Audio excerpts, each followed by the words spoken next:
Yo, what's going on, guys? Crispy Flakes here. Welcome to another Crispy Take. And today's take deeply confuses me. Very deeply, man.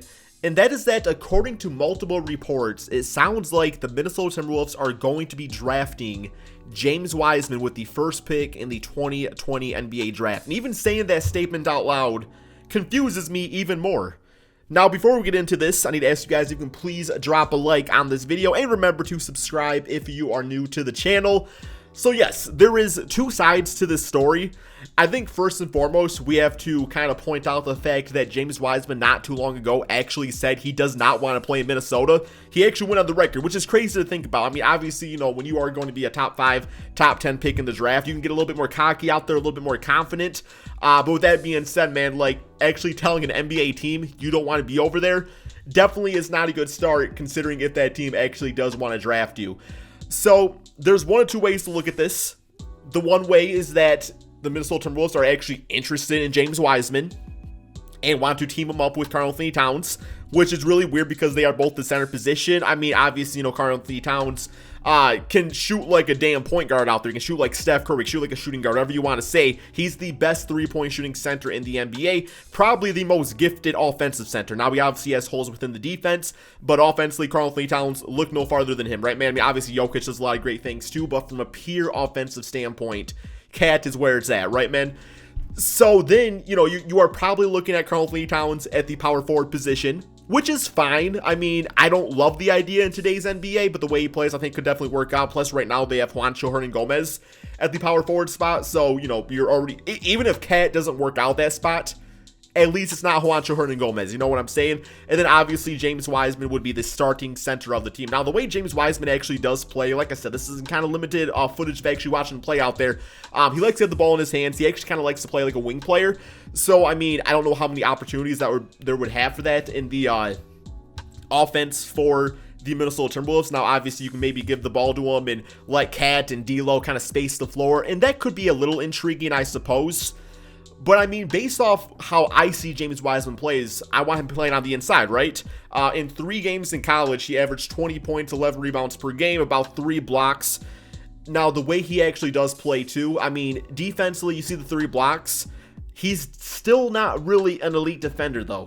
He is definitely more like Hassan Whiteside than he is like a Rudy Gobert when it comes to playing defense. And that is to say that, you know, sometimes the IQ, he's just going for the home run block, right? And, you know, you can have situations like Mitchell Robinson on the New York Knicks where, yes, he's a great shot blocker, but the issue is that gets him into foul trouble, right? So that is kind of one hole within James Wiseman's game, which kind of leaves you a little bit of a red flag because Cat also is not great defensively. He's gotten better over the years. I will give him credit on that. So you also, all of a sudden, you have 2 guys that want the ball in their hands on offense who play, you know, okay defense for their 7-foot frames out there, right, man? Now, do I think it would actually lead to anything? I mean, if they need a wing player, if they need a power forward, I obviously instantly think of Obi Toppin, but that's not somebody you really take with the first pick in the draft. But I also kind of think the same thing about James Wiseman. That's not really somebody you want to take with the first pick in the draft. And that kind of leads to the other side of the story. And some people believe that they're going to draft James Wiseman with the idea of trading him, which also makes no sense whatsoever. Because why would you draft a player with the first pick in the draft and then trade that drafted player and try to find like a trade package that works to get that player over on a different team, as opposed to just trading the draft pick, you know, opening up that realm of possibilities with, you know, the other 29 teams in the NBA that might want to trade for that top pick, and then just kind of go from there. Like you could probably get the maximum trade value just trading the pick away instead of drafting the player for the team. So it doesn't really make much sense to me that they would do that either. But in the end of the day, what would I personally do if I was the Minnesota Timberwolves? Well, you kind of look at their roster, and I actually like what they got going on over here, man. They obviously have, you know, Karl-Anthony Towns, who I already praised enough. I mean, he averaged 27 points per game, 11 rebounds, shot 41% from 3. You know, he's unbelievable. D'Lo was very limited in the amount that we actually got to watch him play with the Minnesota Timberwolves last season. But on the year, he did average about 22 points, you know, 7 assists, 4 to 5 rebounds himself. And this is for a guy that was just an all-star a year ago. So, I mean, D'Lo is going to be fantastic, right? I like Malik Beasley's game. I don't really know what's going on with him personally right now. Obviously, we've heard stories and stuff like that, so not really too sure about him. They have Jarrett Culver on the team. He averaged about 9 points, 3 rebounds per game on about 40% field goal efficiency, and only about 29-30% from three. So Jarrett Culver is obviously going to be a work in progress too. What I'm afraid that's going to happen is going to be kind of like a similar circumstance to the Sacramento Kings. That's the Kings have a lot of like talented players on their team, but they also have a lot of guys that are kind of like these combo positions, other guys playing out of position. I don't know. It gets a little awkward within the lineup at times, right? Like you're not really sure what this guy should do. How do you plug him into the lineup? All of a sudden you got guys playing out of position, and it's just not going to be a great thing. So that's kind of what I'm afraid what's going to happen with Minnesota is like James Wiseman's just going to get stuck playing in a different position, or Cat's going to be playing a different position. They're not going to be utilized to their full potential. So let's say they do draft him and they want to trade him away. Is there really any like circumstance where you can think like, hey, this guy, they could probably get this piece for this guy, right? I think one thing that might be interesting is perhaps maybe a trade with like the Atlanta Hawks to try to get John Collins, and that's just assuming that the Hawks don't want to play John Collins, don't want to pay him after the season because he's going to be due who knows how much money, and that's one position that the Timberwolves need is the power forward position. So that seems kind of interesting. Then obviously, the Hawks have to decide what they want to do with Clint Capella. So I'm not really sure, man. If you think about it, like 10, 15, 20 years ago, James Wiseman would be like the ideal number one pick. Like this is the guy you are going to take, and this is the guy you're going to build around, and it's going to be like that. But the T-Wolves, they already got their guy. So I would fully just go, would I go best player available? Because I think LaMelo Ball has like the potential to be the best player in this draft, but I do think that Anthony Edwards is the most sure thing. Like I think Anthony Edwards for the next 15 years is going to be a 20-point per game scorer. So at least.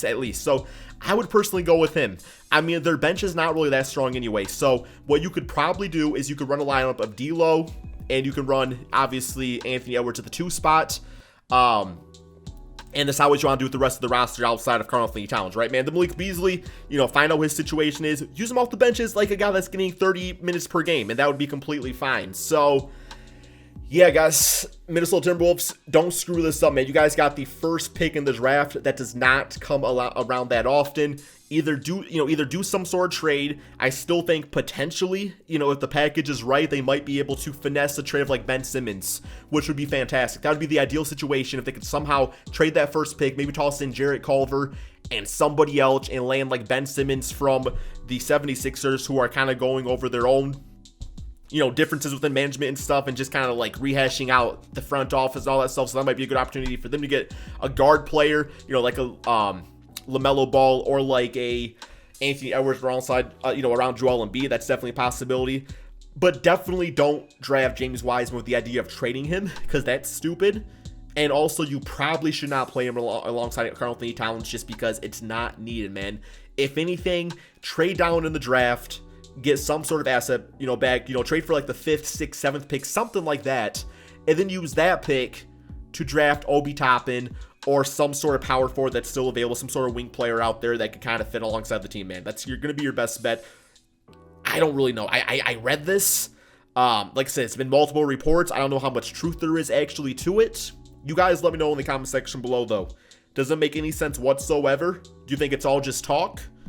Or do you think the Timberwolves are going to pull the trigger on this one, and we're going to be seeing a backcourt of a front court of 2 7-footers that should probably, have the ball in their hands and not be playing the power forward position, running the front court together, guys? Y'all let me know in the comment section below. Hope you all enjoyed this crispy take. Thank you all so much for watching, and peace out, my friends.